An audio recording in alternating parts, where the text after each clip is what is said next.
Nah, kenapa kita butuh madhab?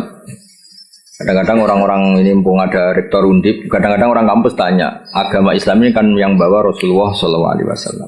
Kita sepakat. Kenapa kita butuh madhab? Misalnya di kampus ekonomi ya ada madhabnya, terus semua politik ya ada madhabnya. Jadi kenapa dalam beragama butuh madhab? Kalau tidak ada madhab, kita ini terjebak tekstualis. Tapi kalau ada madhab, ini ada pemaknaan. Al-Fatihah. Bismillahirrahmanirrahim.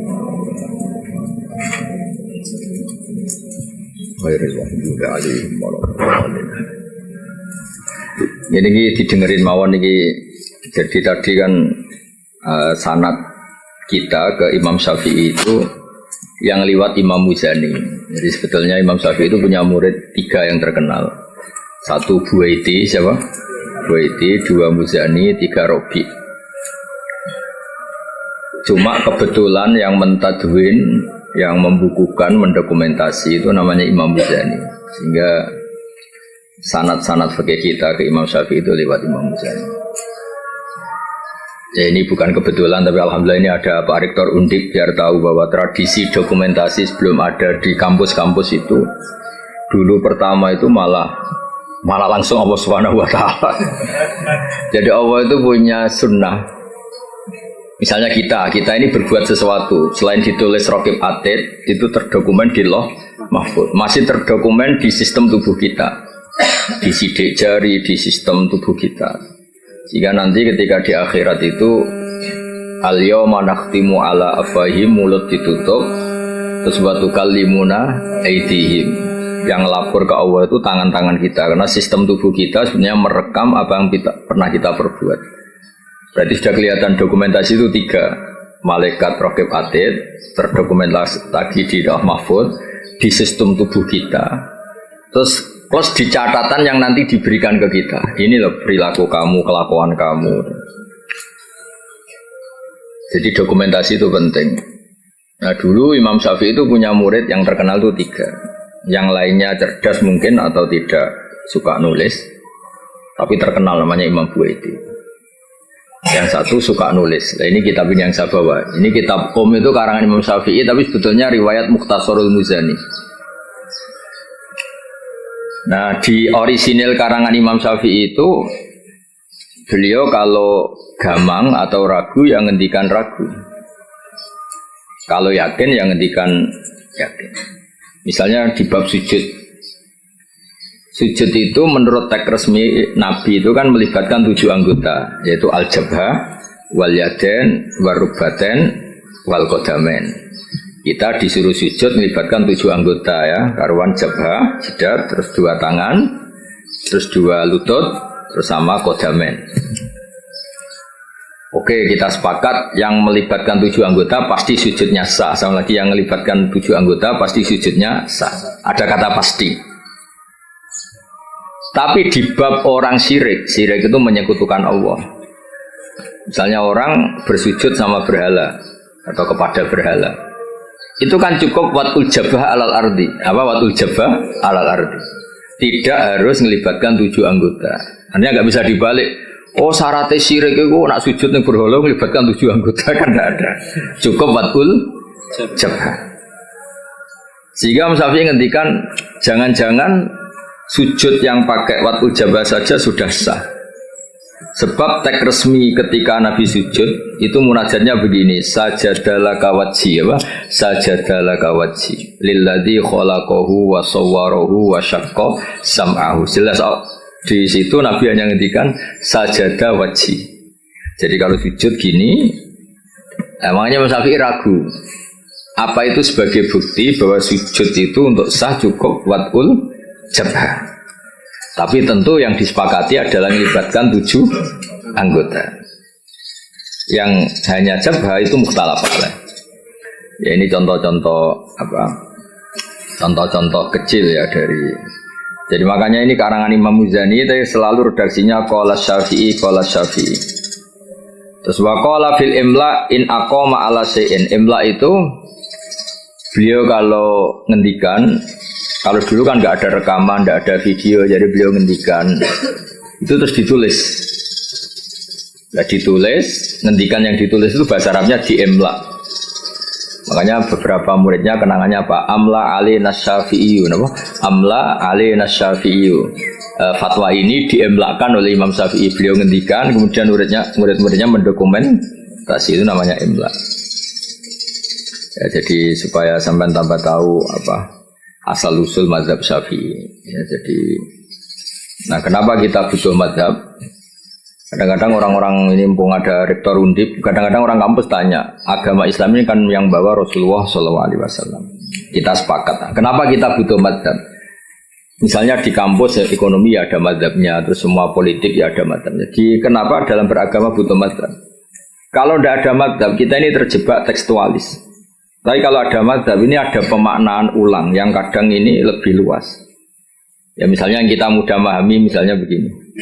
Jika adzan Jum'ah sudah dikumandangkan, maka wadarul bai', tinggalkanlah perdagangan, jual beli. Bai' itu jual beli.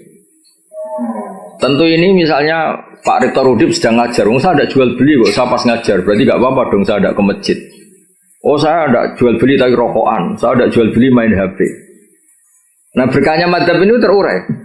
Maknanya jual beli adalah sesuatu yang menghalangi kamu datang ke masjid. Jadi ba' itu berarti apa? Mutlaku mani'in. Apa mutlaku mani'in? Apa saja menghalangi kamu dari datang ke masjid itu namanya ba'. Kamu berpikir ba' di sini maknanya adalah apa? Pengganggu orang datang ke masjid. Maka main HP ya pengganggu, makan ya pengganggu, tidur, aktivitas lainnya. Jika kata ba' kemudian menjadi makna umum, tinggalkan sesuatu yang menghalangi Anda dari datang ke masjid. Nah kenapa Allah menyebut ba'? Kebetulan saat itu peristiwanya itu ba'. Itu kan mirip misalnya saya bilang ke santri, "Cung, nak ono cah kecelakaan tolong. Kalau ada anak kecelakaan tolong." Beliau ono wong kelaparan gak kecelakaan gak ditolong. Ini kan gak kecelakaan ya, itu ya bodoh betul itu. Maknanya nolong orang kecelakaan ya pokoknya nolong sesuatu yang emergency. Orang kelaparan ya emergency, orang kecelakaan ya emergency. Pak Haris tak pecat dari Mahatali juga emergency karena terus gak punya status dia. Kasihan sudah miskin gak punya status kan nanti pulangnya malah kayak dukun Haris aja. Jadi nah itu akhirnya kita butuh mazhab karena kita butuh pemaknaan seperti itu. Kalau enggak ya kita tekstualis. Kalau enggak kita tekstualis. Makanya kita ini menolak paham tekstualis itu karena menjadi sempit. Ya, karena menjadi apa? Sempit. Ya, contoh tadi apa? Wadarul ba', apa? Wadarul. Kemudian adzan Jumat juga sama. Ketika adzan dikumandangkan, ini kan ada problem tafsir karena adzan zaman Nabi itu hanya sekali. Ya, ketika khotib sudah di atas apa? Mimbar. Di era modern, terutama orang-orang NU, adzannya kan dua kali. Ya, tentu kita sepakat yang dimaksud ayat itu adzan kedua kalau di konteks NU, karena itu yang terjadi zaman Nabi. Adzan kedua itu kan bikinannya Sayyidina Utsman. Nah, hal seperti itu kita butuh mazhab. Ya, butuh mazhab. Jadi kenapa ada mazhab Syafi'i, mazhab Maliki. Terus contoh terakhir ini sebelum tak tutup. Jika di wadah kamu dijilat anjing, maka cuci 7 kali, salah satunya pakai debu. Itu tagnya Nabi itu walago itu dilat. Nah kata mensucikan tentu orang itu berpikir 2 kali. Kata Imam Syafi'i disucikan itu karena najis.